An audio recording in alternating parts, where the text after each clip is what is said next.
My name's Walter True, and I have the job as host chair to introduce the head table here.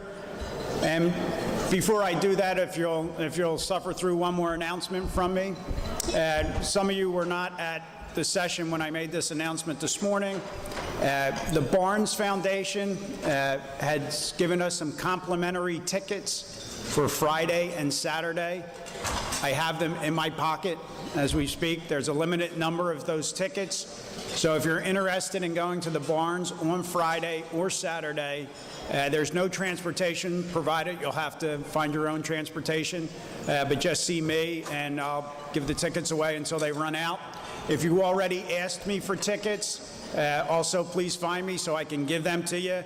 If you don't find me, I will find you. With that, I'd like to introduce the head table. Immediately to my right is our future sites coordinator, Jim Odom.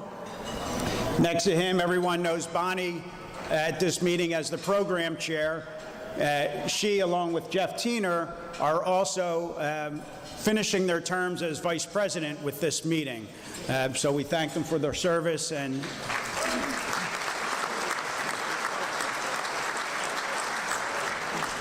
to my far right is President-elect Gil Vernon. On this,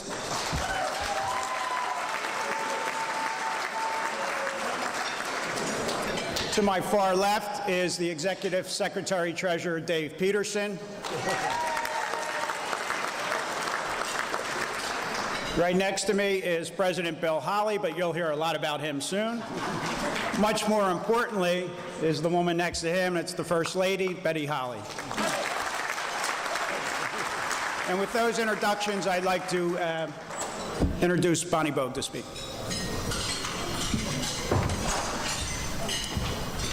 Just a couple of quick things before we do what we all are here to do, and that's hear Bill. I just wanted to say that I hope you all enjoyed this morning's session. We got off to a good start, and I want to thank again Bill Gould and Andy and Dan for their excellent recap of where we stand in light of the Steelworkers Trilogy and everything that's happened since. And also to thank George and John for a very thought-provoking session on communications. And I think I've heard a lot of rumors about an interest in some workshop activity training to really get down to the nitty-gritty of how to do some of that.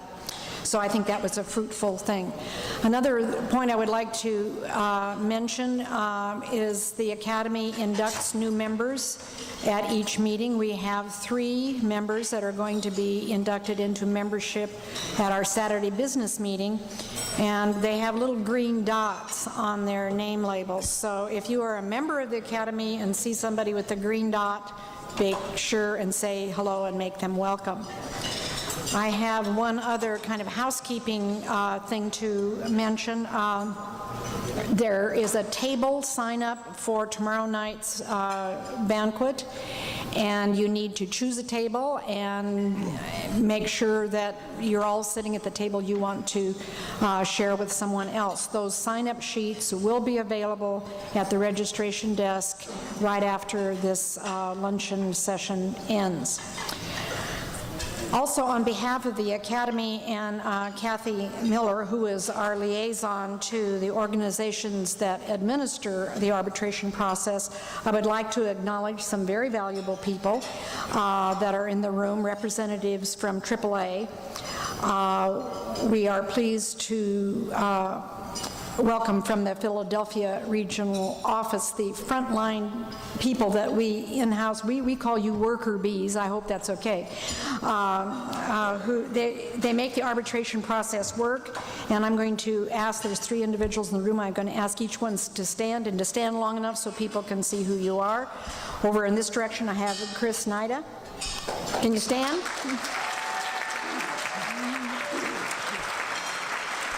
And over in that direction, I kind of lost sight of her, is Eloise Hayes. There. And a little further over this way, we have Elaine McLaughlin.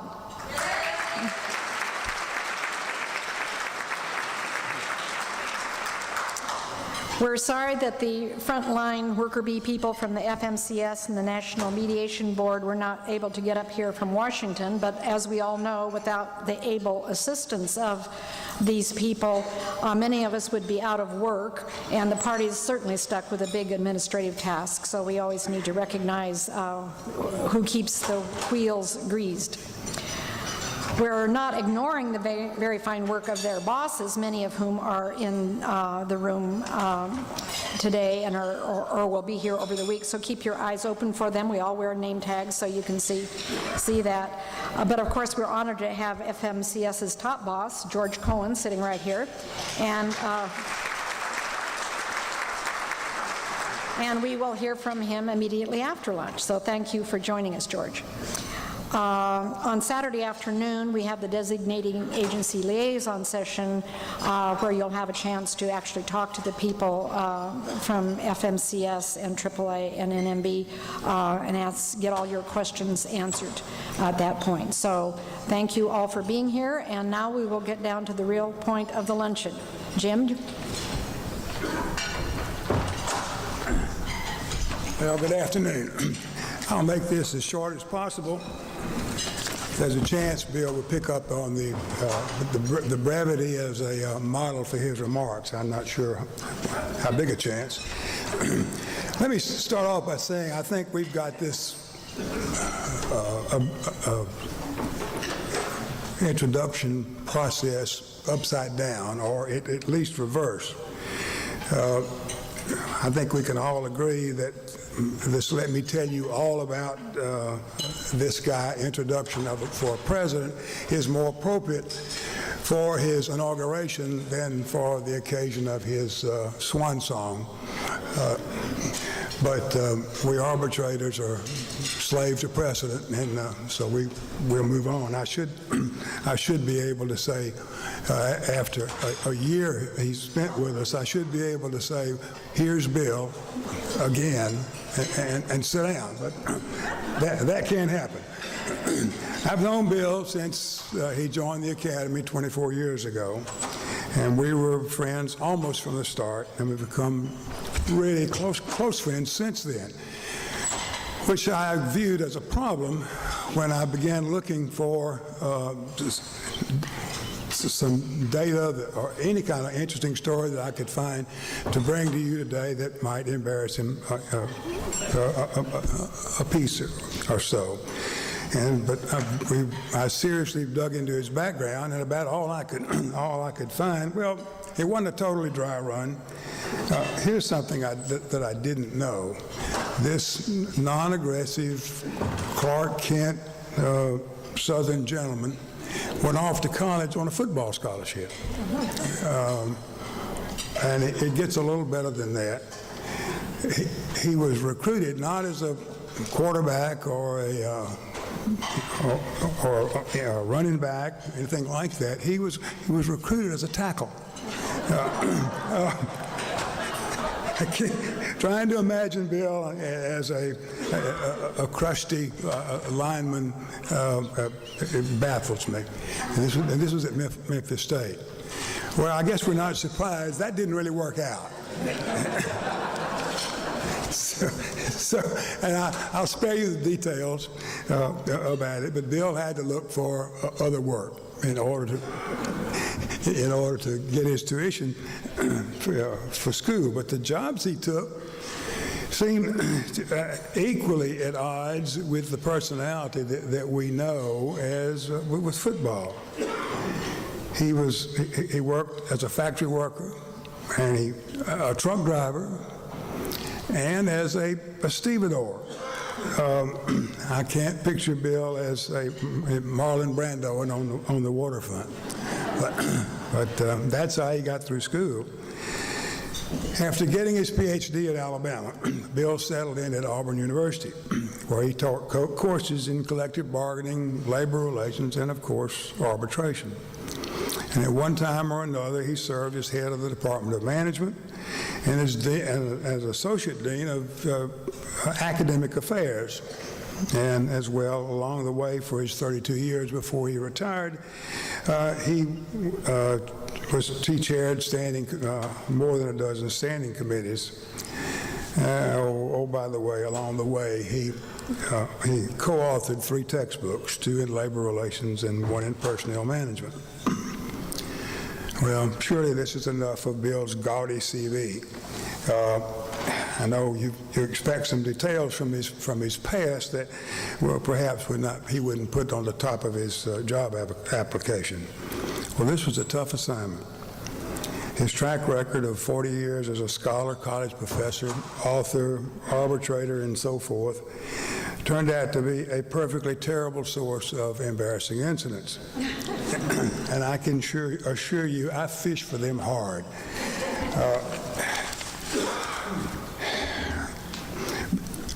Bill served as the Secretary-Treasurer. I don't know whether you were executive treasurer or boss.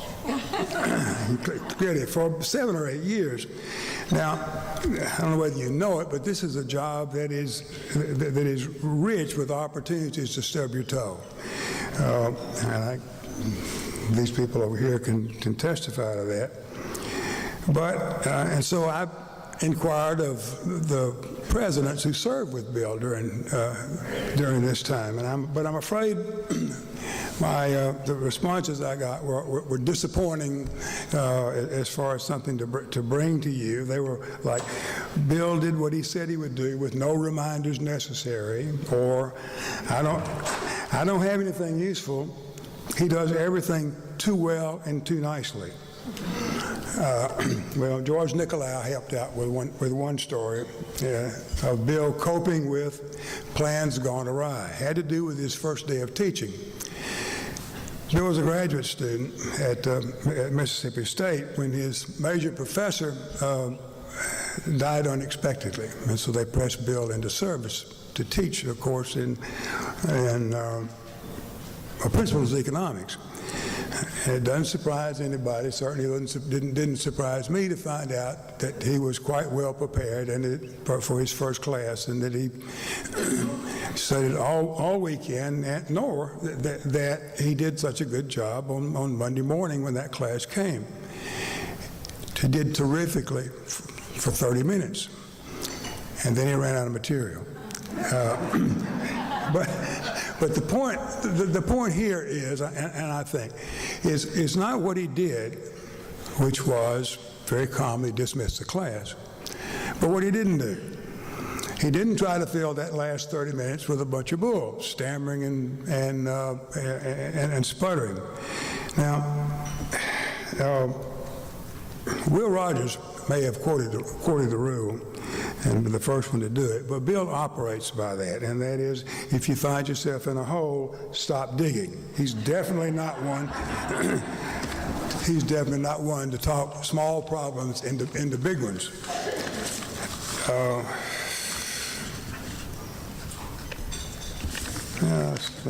That helps. Thank you very much. Ever helpful. Bill, yeah, that's his contribution. When I asked Bill the obligatory question whether there were any turning points in his career, he pointed to his initial teaching opportunity at Mississippi State. Now, candidly, he didn't mention that very first day or half day of teaching. What he said was he was 22 at the time and planning a career at the Peace Corps, and was taking Spanish so that he could go to South America. He said that during that semester, there was a guest lecturer that came, Langston Holley, an academy member, who came to Mississippi State and gave a guest lecture, and the subject was arbitration. And Bill was hooked. He followed Dr. Holley back to the University of Alabama, where he got his PhD, and that's kind of how he found himself in with arbitration as a career.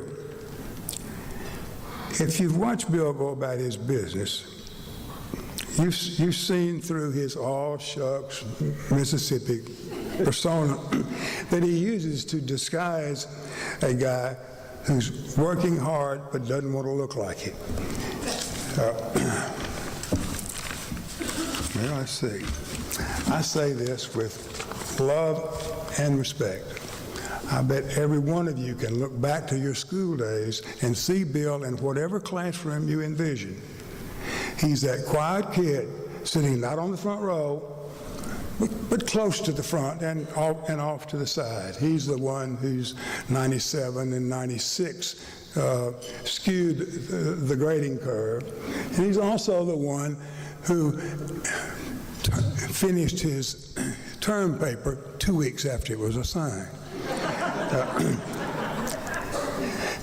That kid was a problem to us then. But years later, I think we sure are fortunate to have that grown-up as our leader. Okay. However much we praise Caesar and for his accomplishments and his competence, Bill is not a one-man band. There's a collaborator and confidant behind and in front of him. It's Betty, his first wife. A gourmet cook when they occasionally are at home, and on the road, the restaurant guide and explorer for local places of interest. Betty is a lively fireball of energy, and she provides the perfect balance for Bill's at-rest persona. She's a professor emeritus at Auburn, and she long ago matched his PhD with one of her own. Okay, I'm done. And now it's time to hear again from our president, my very good friend, Bill Holley.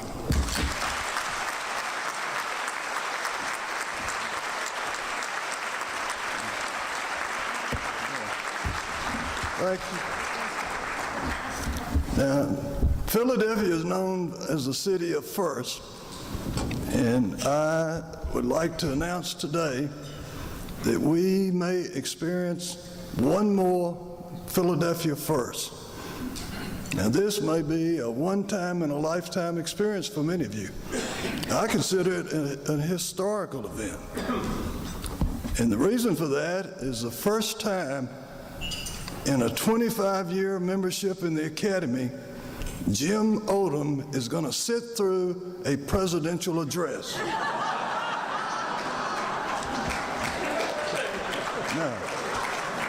Now, I'm not sure, now that he's been fed, whether or not he will be able to stay awake, but he plans to stay through the entire, so we'll keep a close eye on him. Now, the theme of my presentation is lessons to learn. My friend Jim, of 20 years, was a restaurant critic for the Birmingham News. And he gave me a lesson learned over 20 years ago. And this is what Jim said. He said, Bill, he called me Bill, never dine at a place where you can afford to stay. Now, I have tested that lesson, and for 20 years, I have found Jim to be accurate. Now, I want to thank the Academy because I understand that they are giving a very big party tomorrow night for Betty and me. And I appreciate it, and Betty appreciates it, because tomorrow will be our 42nd anniversary.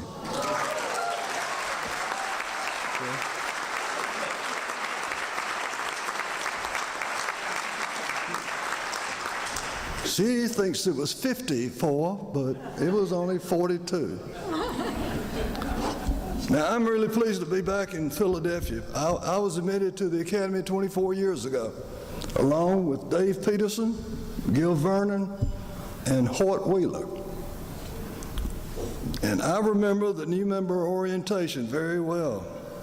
At that time, they were experimenting, and they invited the giants of the Academy to make presentations to the new members. They talked about the history of the Academy, the purposes, and the legacy. I was, quite frankly, I was so intimidated that I did not, when they asked me to stand up and give my name, I wasn't sure that I could do it. but I really felt like I needed to go up to each one of them and ask for their autograph. But I didn't do that. I do remember the new member reception. That was very important. We had 18 members. And in the new member reception, they lined us up, all new members. And we went through to meet the membership committee. One of the members of the membership committee became a president. Her name was Marjorie Goodnick. I remember this quite well. We lined up, and I walked through, and I approached Marjorie, and I took out my hand, and I said, "I'm Bill Holley." And Marjorie looked up at my name tag, and she said, "Bill Holley, Auburn, Alabama." And she hesitated, and she said, "Where is Alabama?"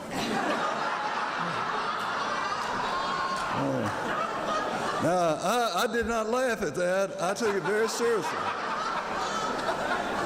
So I said, as an astute new member, I said, like I was in the military, I said, "It's between Georgia and Alabama. It's south of Tennessee. It's north of Florida." And she looked at me very seriously, and she said, "Oh, I guess it's somewhere down there, I guess." And several years later, Marjorie and I became very good friends, also with Betty. And Betty and I were watching television one night, and all of a sudden, out of the blue, we get a telephone call. It's Marjorie Goodnick. She must have studied her geography.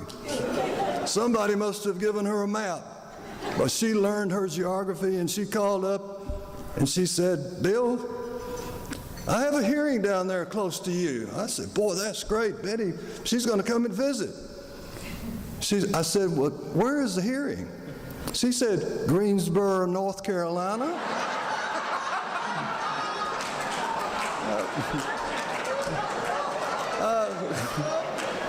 I said, "That is no problem. All you have to do," I said, "you rent a car and you drive for 5 hours and you'll be in Auburn."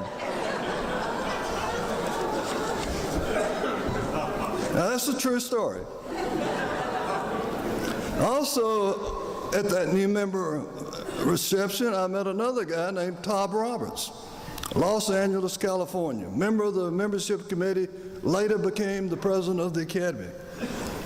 As I approached Tom, I was trying to be very nice. I stuck up my hand. I said, "I'm Bill Holley." He said, "Bill Holley? Let's see, step aside, young man. I want to meet your wife. She's a knockout." So I was thoroughly oriented to the National Academy of Arbitrators in Philadelphia. Now, I have to get serious. This is my occasion to talk about the lessons learned. Now, 2 years ago, I was elected president-elect, and then I became president. And as a tradition, I knew that I'd be making the speech. So I started worrying about it and preparing for it, and I asked my best source of information, Betty. I asked Betty, I said, "Betty, shall I be as profound as George Nicolai was in his presidential address?" And Betty says, "You are not profound." I said, "Okay." I said, "Well, maybe I can be or try to be as scholarly as Ted St. Antoine or Dennis Nolan." And Betty says, "You are a retired academic. You haven't done anything scholarly in the last 10 years. And I said, "Well, okay, I'll try something else here." I said, "Well, all right, then shall I be as funny as Marjorie Goodnick?" And Betty said, "You are not very funny." And I said, "Well, what should I do?" I said, "What can I do?" She said, "Well, first and foremost, you can stop asking me all those stupid questions.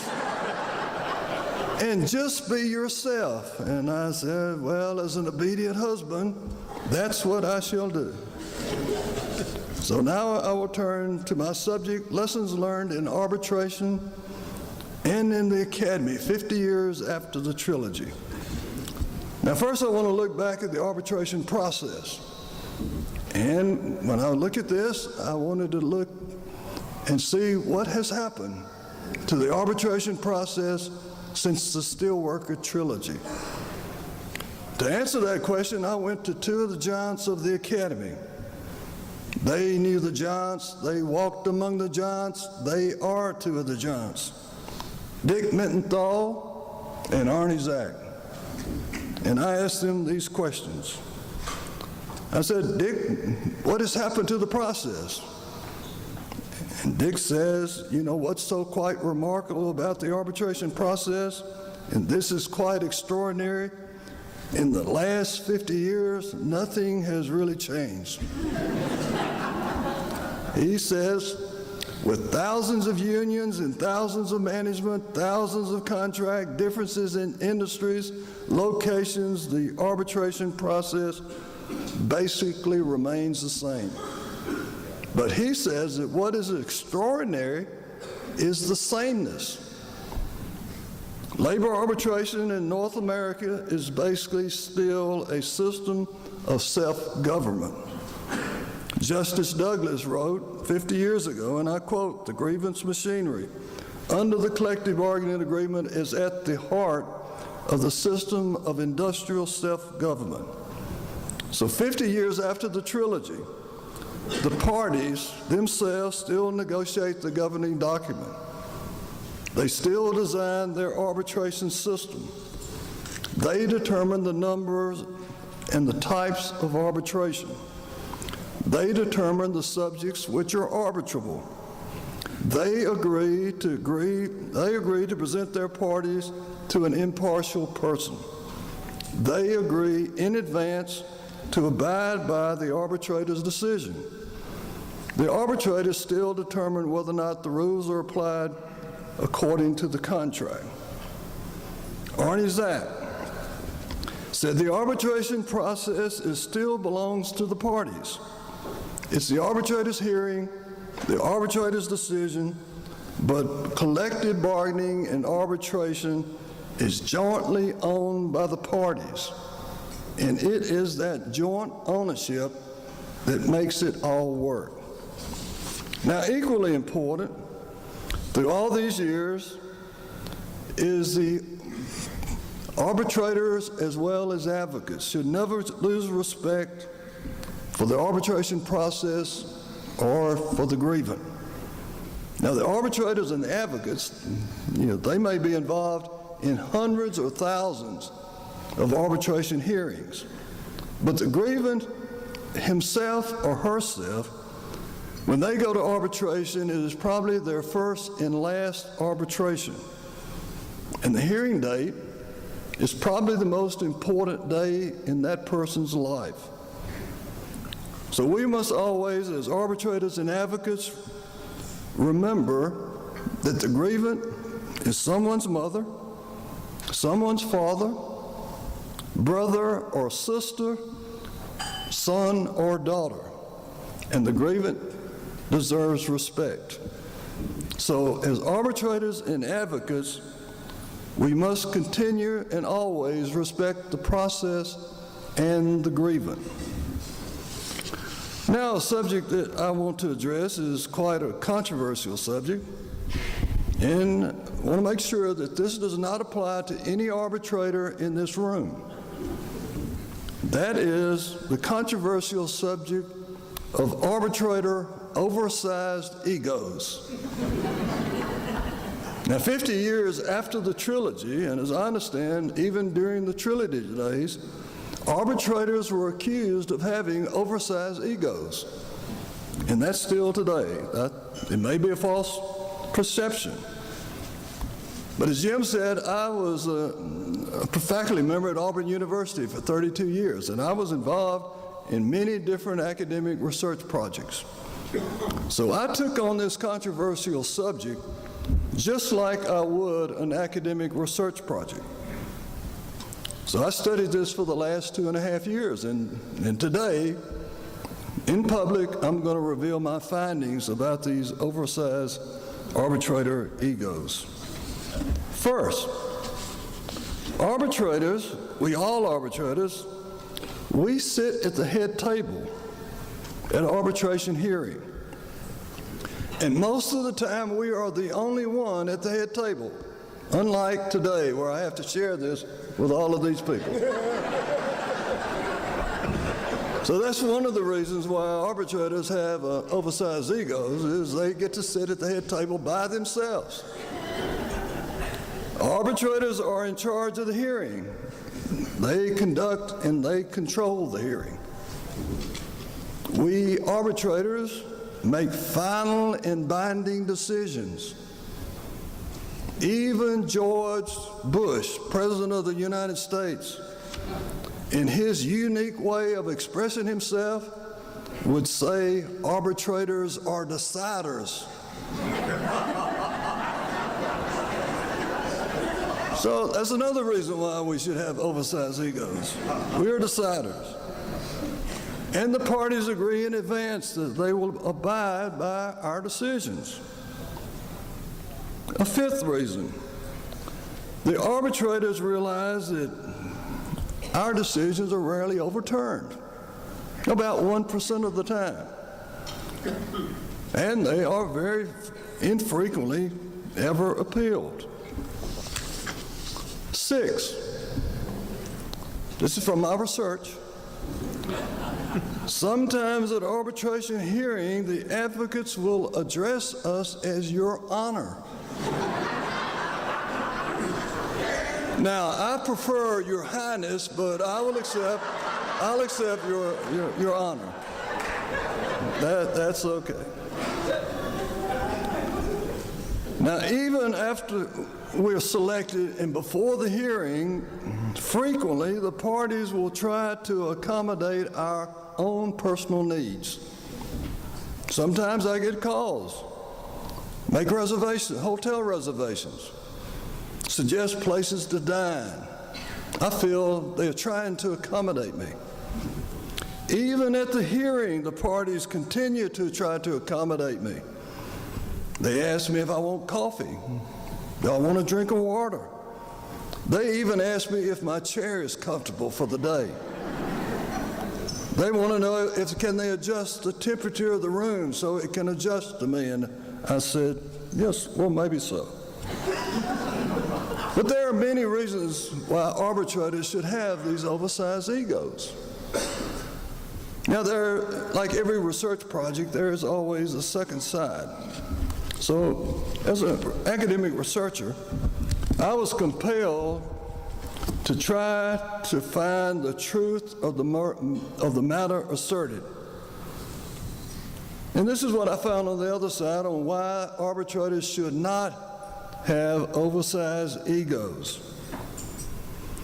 We have to realize that the typical way that we are selected through the striking method, we are not the first choice of either party.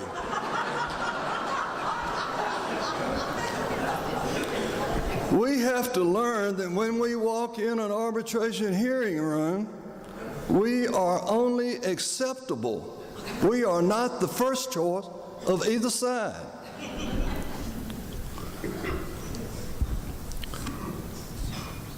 One other part to this.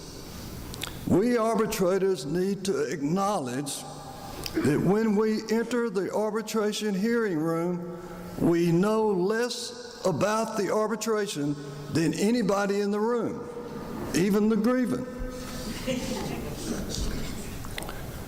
Third, we arbitrators soon will learn that after the hearing and the decision is rendered, only 50% of the parties will think we are smart enough to have been the arbitrator.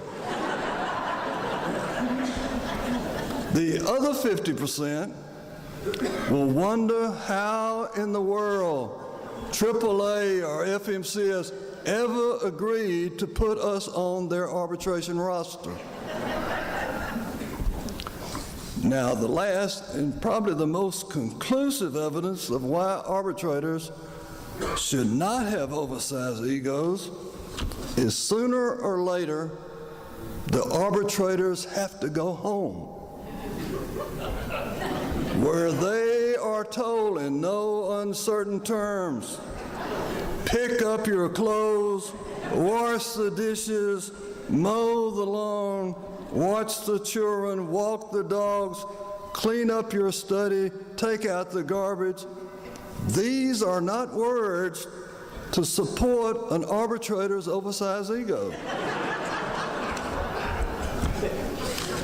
So what I have concluded is that, now this is based on a scientific study, I have concluded that the parties probably should accommodate the arbitrator at the hearing and until he or she renders that decision. And after that, no accommodation. Now that leads me to my next subject is arbitrator decisions. First and foremost, 50 years after the trilogy, arbitrator's decisions still must conform to the essence of the collective bargaining agreement.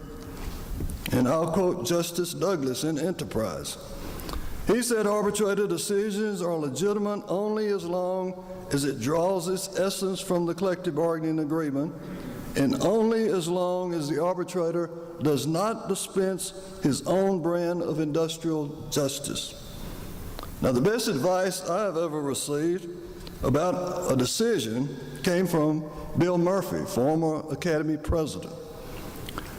In my early days as arbitrator, I was having difficulty making decisions, and I was talking to Bill Murphy, and Bill Murphy said, well, I have some advice for you.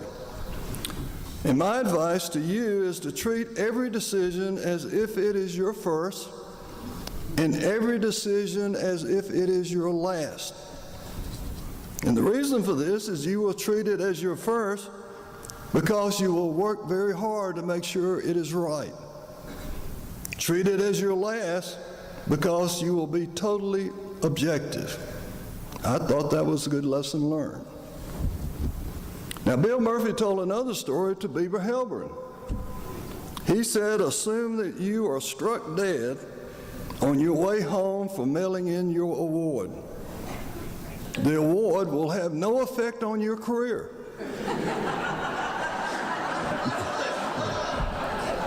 Then you can go to heaven having a clear conscience of having done the best that you can. Those are pretty good lessons.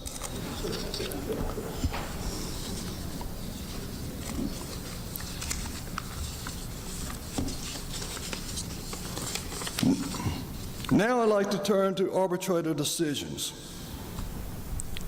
On writing decisions, it's a general notion that arbitrators tend to write to the losing party. And the reason for that is the person who wins doesn't have to know the reason he's right. He already knows that. But you may have to write to the loser to explain why you were wrong. Now, Ken Jennings, a good friend of mine and also a labor relations representative for many years, told me that when he got an arbitrator's award, he went straight to the last page. When he read the last page and it said that he had won the decision, he said he did not need to read the decision because he knew that the arbitrator was right. But if he lost, he went back and read every single page to find out how and why the arbitrator was wrong.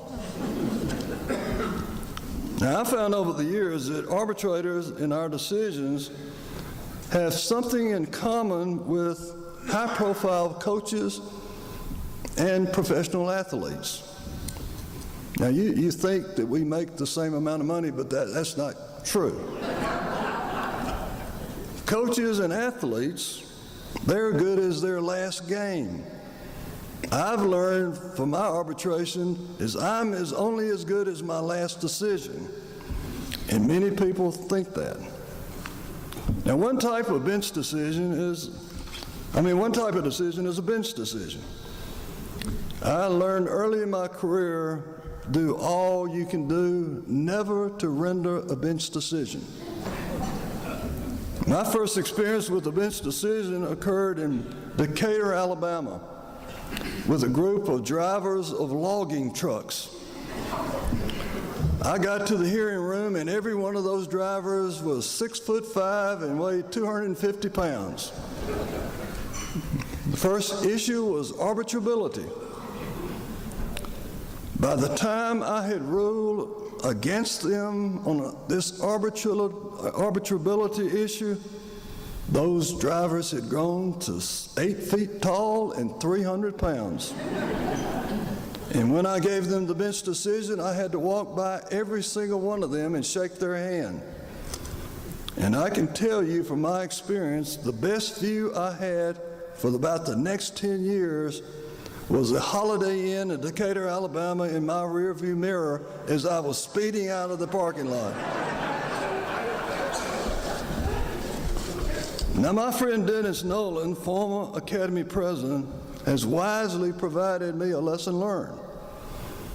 He said if you have to give a bench decision, the best way to do it is write it out, put it in an envelope, place it on the table, leave the hearing room, and direct the parties that they can open that envelope 30 minutes after you have left the site. I think that's a good lesson learned. Now, Alan Ponak has another good lesson learned. He tells the parties that he's going to leave the hearing site and he will call them from the outskirts of town. That's another good lesson learned. But seriously, probably the best reason why that you do not want to give a bench decision is even though most of the time we think maybe 75 to 90% of the time we know the way it's going to rule, or the way we will rule after the hearing, it is that 10 to 25% that we may have changed our minds, so we seriously need to look at the evidence. Now, I've learned a little bit about arbitration careers. And I've learned over the last 50 years that arbitration careers are still very slow in developing. So this old adage that we hear around the circuit is, don't quit your day job, is accurate. In fact, I even talked with some of the giants of the Academy. I talked with one of the former presidents of the Academy. That particular president said that I won't identify whether it's not a he or she, was not selected for an arbitration case for the first 5 years of the career. Another one said was selected one time. Now, these are presidents of the Academy. Another one said was selected 3 times. Now, I personally was not selected during my first 2 years. Probably after today, all these advocates here will probably understand why. But I remember in 1974, I filled out all these applications, got all these references, and I got approved by the AAA. And I got this nice letter, said, congratulations, you are now on the national panel of the American Arbitration Association. And I was really proud. I went home that night and I told Betty, I said, I am an arbitrator. I am now on the national panel of arbitrators. 2 years later, I had not heard a single word from the American Arbitration Association. So I knew that they were not sending my name out, so I wanted to check. So I called the AAA tribunal administrator at that time. His office was in Charlotte. And I said, I'm Bill Holley. 2 years, I've not heard a word. And she said, well, I'll check and I'll get back. The next day she called. And she said, Mr. Holley, I think she even said arbitrator Holley, but she said, Mr. Holley, we have sent your name out 14 times and you have not been selected.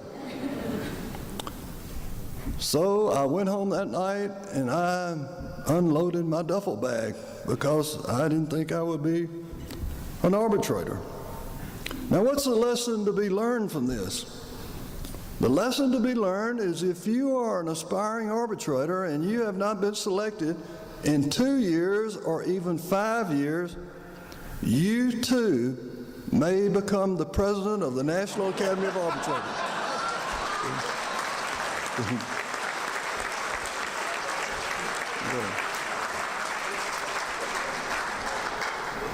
Now, I've got more advice for the people who are developing their careers because I can base this on personal experience. And the advice that I have is quite simple, and this really is based on personal experience. You need to consider changing your last name. Your last name may be holding you back. You may not have proper word or name recognition.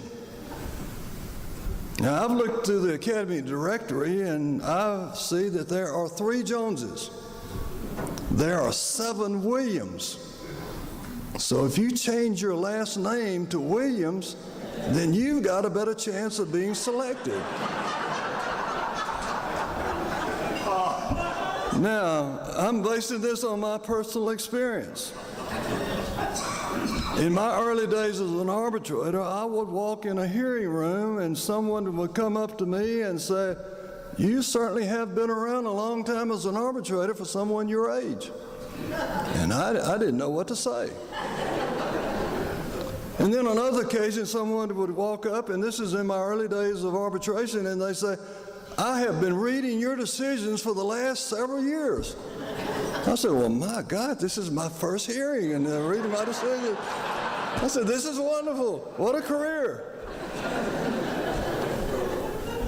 Then I finally found out that they thought they were selecting J. Fred Holley, Knoxville, Tennessee, Academy member, and they selected me.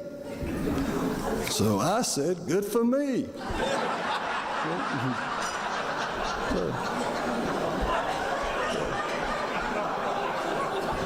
So then later, as my career developed, I would go to these arbitration hearings and people would come up to me and she said, "Are you any kid to Fred Holley?" And I said, "No, but he helped me get started in arbitration."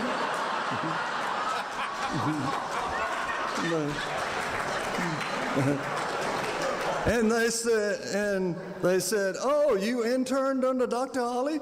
I said, "No. They thought they were getting him and they got me."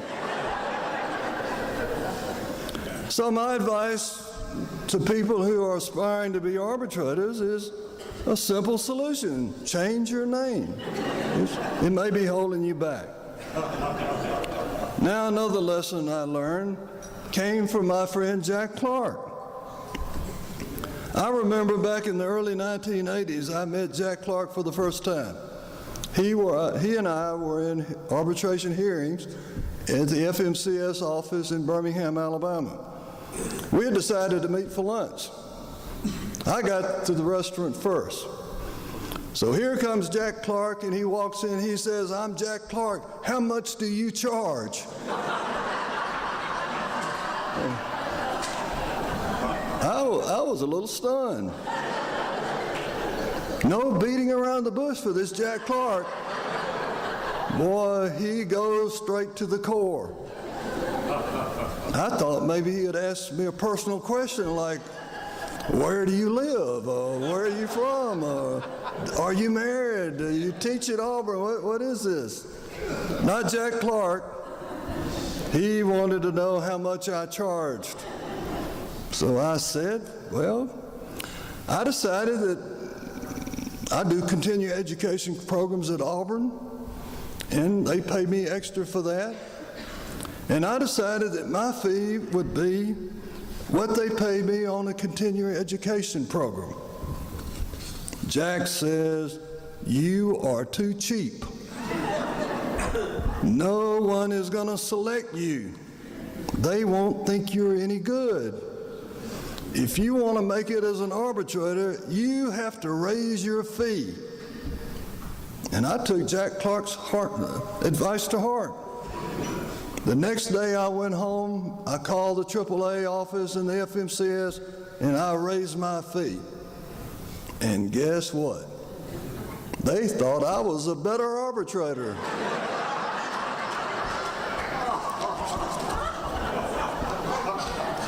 I got selected more, and my career took off.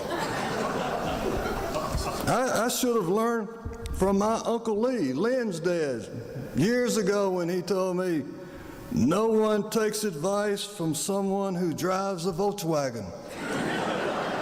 You drive a Cadillac, they'll take your advice. Now, another lesson I learned from Tom Roberts, former Academy president. Tom had developed his own criteria about the measure of a success of an arbitrator. I call this the Tom Roberts gold standard.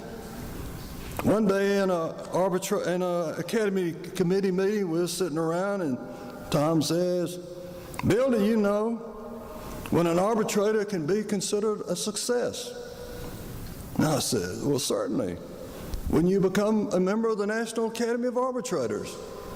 And he said, "Oh, no, young man." He liked to call me young man. He said, "You are a successful arbitrator when your wife stops buying soap." Stop. That is the Tom Roberts gold standard.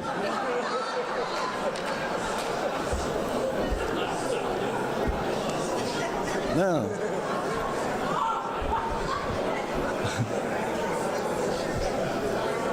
I've learned some more lessons here.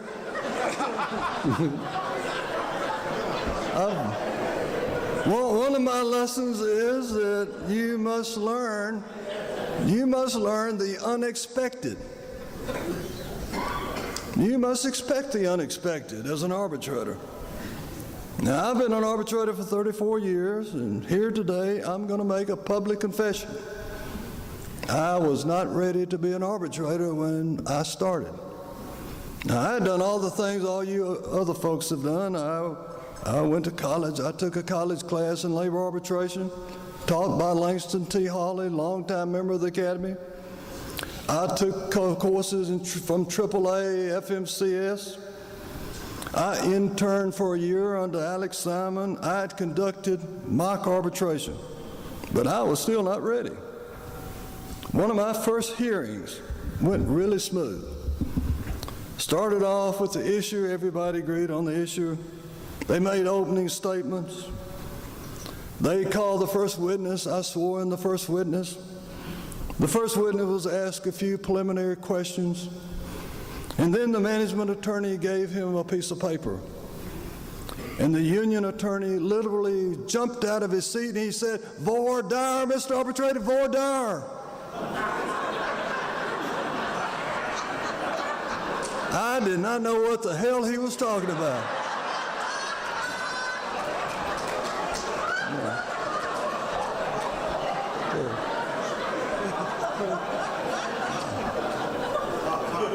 I almost overreacted by saying, "Well, voir dire back at you."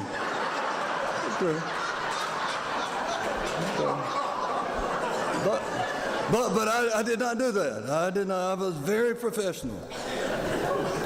So I did what I always do when I don't know what the hell to do.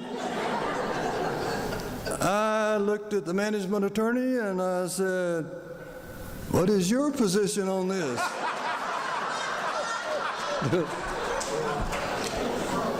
And the management attorney said to me, "Fine with me."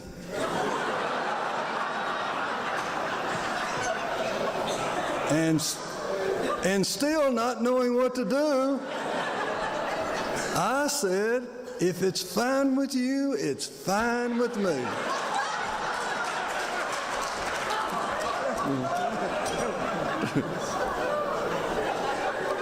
So then the union attorney started asking questions about this piece of paper, and I said, I think I know what voir dire means. So the lesson learned is sometimes you can learn something just by listening. In fact, my parents used to tell me all the time, Bill Holley Jr., you can't learn anything when you're talking. And they become smarter and smarter as I get older and older. Now turning to lessons learned in the Academy. 10 years ago, John Cagle was president of the Academy. I was secretary-treasurer. John Cagle would tell me frequently, he says, Bill, you know, being president of the National Academy of Arbitrators is like herding a bunch of cats. And I can say, quite frankly, after 1 year as president, John Cagle, you got it right. I can also say with a great deal of confidence that Byron Abernathy, 27 years ago when he gave his presidential address, got it right. And I will quote him. He says, the dominant commitment of this academy throughout its history has been to the advancement of arbitration, not the advancement of arbitrators. I think he got it right. Now I'll attempt to answer some of the questions about the Academy. And what I like to do is apply what I call the Douglas standard.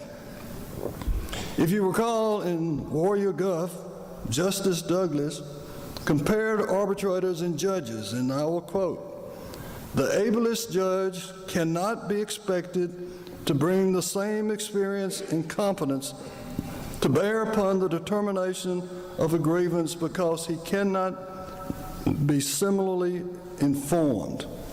Now the question is, well, how have we done as members of the Academy? I think we're doing pretty well. A very low percent of our decisions are ever appealed, maybe as low as 1%. Of those which are appealed, very few are overturned. Very few members of the National Academy of Arbitrators are ever disciplined for violating the Code of Professional Responsibility. There are no signs of corruption. To my knowledge, there are no arbitrators in jail, unlike many other professions. So I think we have performed pretty well.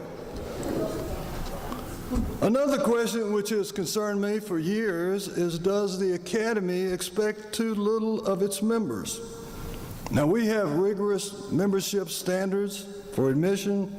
We do a great job on screening out people. The question is, after our initial membership, do we expect too little?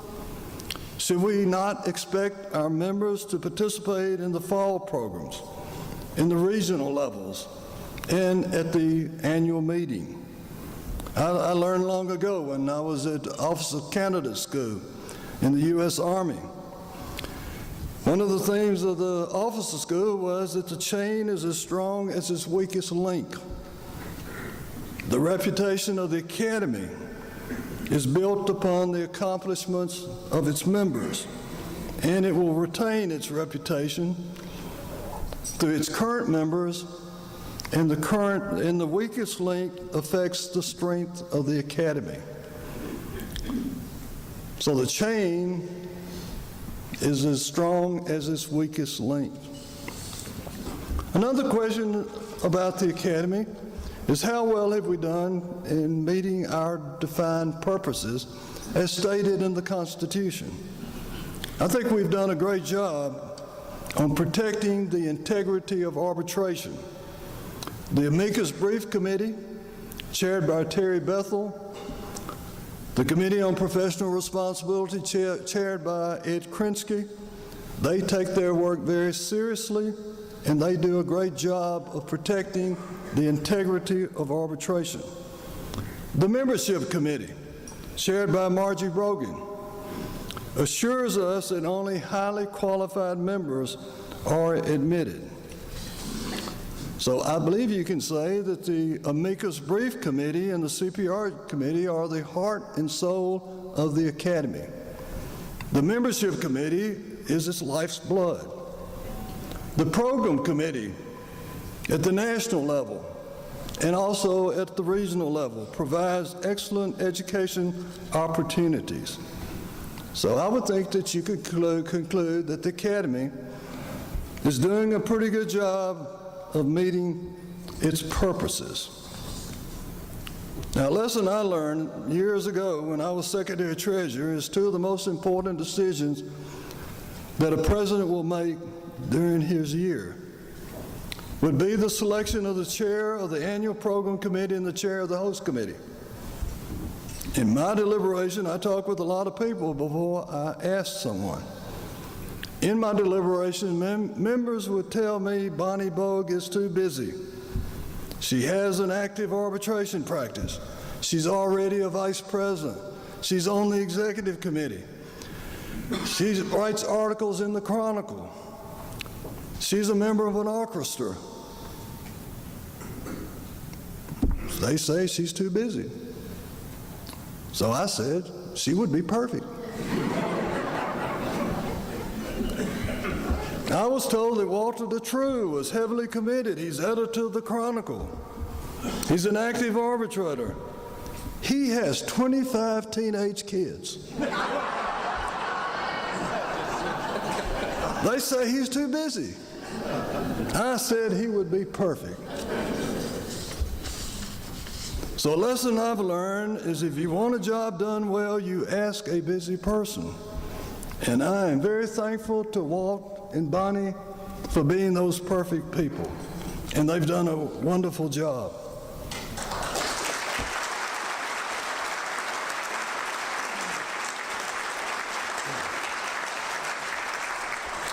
Another lesson that I've learned is that the Academy does not have enough visibility and influence. I attended 10 regional meetings, and I believe that there is a consensus across North America that the Academy does not have enough visibility among union and management advocates. And if you want influence, you must have visibility.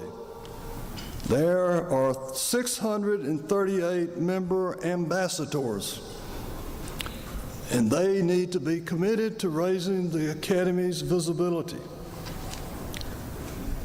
In my second column my second column in the Chronicle, the title of that was, "I am proud I am a member of the National Academy of Arbitrators, and so should you." I firmly believe that it's okay to be proud of the National Academy of Arbitrators. I also firmly believe that it's okay to be proud that you are a member of the National Academy of Arbitrators. I also believe that it is okay for you to tell others that you are proud of the Academy and that you are proud that you are a member. I remember 30 years ago, I visited the Marshall Space Museum in Huntsville, Alabama.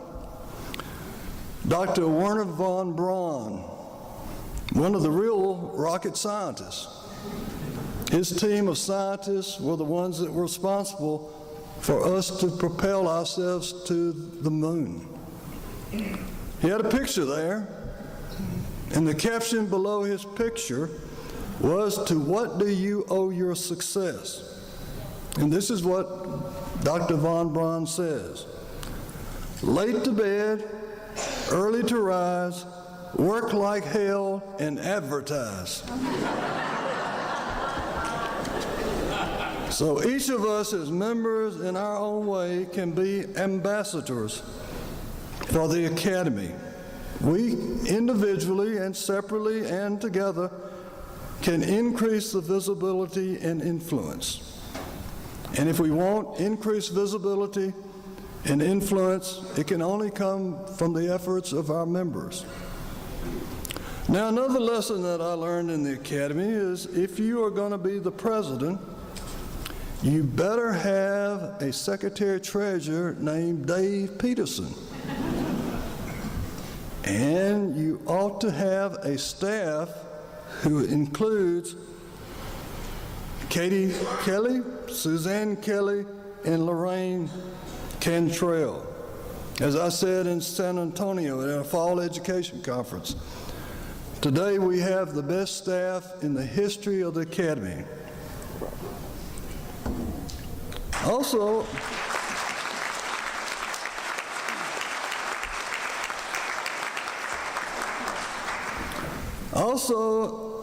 a lesson I learned is that as an Academy president, you must have a supporting wife. And fortunately, I do. And I'm going to reveal a secret that I've held since October of 2007. I knew that the nominating committee wanted to nominate Betty to be president. And they found out that she was not a member. So they said, well, what can we do? They said, well, Bill's a member. We'll nominate Bill and Betty will be president. Now, as my final act, I have written a personal letter to the Academy, dated May 27th, 2010. It starts, Dear Academy, when I was first introduced to you in 1968 by Langston T. Holley, my major professor and longtime member of the Academy, and learned about you, I was determined then that as my professional goal, I wanted to be a member of the National Academy of Arbitrators. And becoming a member was one of my primary goals. In 1986, I became a member. During the new member orientation, you introduced me to many of the giants of the profession. Over the years, I have learned that the giants of the Academy were some of the most modest, interesting, and intelligent persons in my profession. They made me feel important when they would recognize me by my name. During the discussion groups at the fall education conferences, they would genuinely listen to what I had to say. They improved my confidence as an arbitrator and as a person. Through discussions and exchange of experiences with other arbitrators from across North America, you have made me a better arbitrator. Through my membership in the Academy, you have given me credibility as an arbitrator. Through your good works, you have helped maintain integrity and ethical standards in my chosen profession. You have provided me with an opportunity to contribute in ways in which I thought were not possible. You introduced Betty and me to individuals across North America whom we would have never known existed without you. You have enriched our lives through lifelong friendships. You have returned tenfold what we have invested in our time and effort. We will be forever grateful to you. It was a great honor and a humbling experience to have served as your 61st President of the National Academy of Arbitrators. Sincerely, William H. Holley, Jr.